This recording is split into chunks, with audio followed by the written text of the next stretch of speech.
আরজিকর কাণ্ডে উত্তাল সারা রাজ্য, সাথে সাথে আজ দুপুরে উত্তাল হয়ে উঠল স্বরূপনগর। এ সময় স্বরূপনগর আইসিডিএস প্রজেক্টের অঙ্গনওয়াড়ি কর্মী ও সহায়িকারা রাজপথে নেমে প্রতিবাদ মিছিল শুরু করে। আপনারা দেখছেন সেই সময়ের বিশেষ মুহূর্তের ধারণকৃত ভিডিও চিত্র আজকের স্বরূপনগরের ক্যামেরায়।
স্বরূপনগর থানার ঠিক সামনে আপনারা দলবদ্ধভাবে ধিক্কার মিছিলে সামিল হয়েছেন, জমায়েত শুরু করেছেন, কেন কি বলবেন?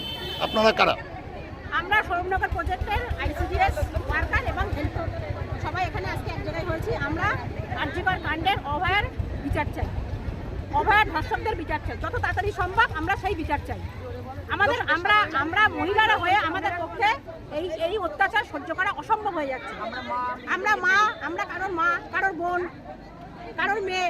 আমাদের পুলিশ এখানে পুলিশের যে আমরা যে পুলিশের অ্যাক্টিভিটি দেখেছি তাতে আমরা সন্তুষ্ট নই, একেবারেই সন্তুষ্ট নই। পুলিশ এখানে যথেষ্ট অভয়ার শাস্তি ধর্ষকদের আড়াল করতে চেয়েছে। আপনার কি মনে হয় রাজ্য সরকার নারীদের নিরাপত্তা দিতে ব্যর্থ হচ্ছে? অবশ্যই ব্যর্থ হচ্ছে না বলে অবশ্যই ব্যর্থ হচ্ছে, অবশ্যই ব্যর্থ হচ্ছে, অবশ্যই আমরা রাস্তায় নেমেছি। একটা মেয়ে রাত্রেবেলা কি করে আরজিকরের মতো জায়গায় কি করে ডিউটি চালাবে? আরজিকরের মতো হাসপাতালে কিভাবে রেপ হয়, কিভাবে তার উপরে অত্যাচার হয়?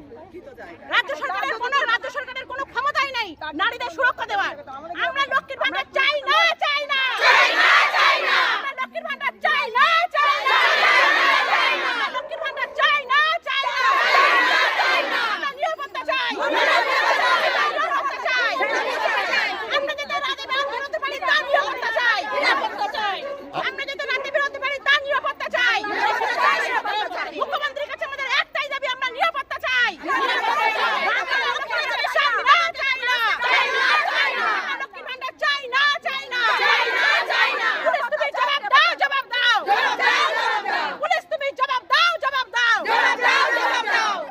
আপনার নাম পরিচয় বলবেন। আজকে হাতে চুরি পরে বসে রয়েছে, পুলিশ আজকে হাতে চুরি পরে বসে রয়েছে। আপনার নাম পরিচয় বলবেন। আমি সীমা চক্রবর্তী পাল, আমি সৌরভনগর প্রজেক্টের একজন ওয়ার্কার, আমার বাড়ি বিথারি।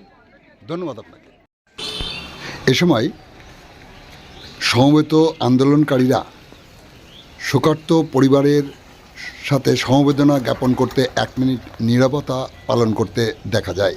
চলছে সেই নীরবতা পালন। আপনারা দেখছেন নিউজ আজকের স্বরূপনগর।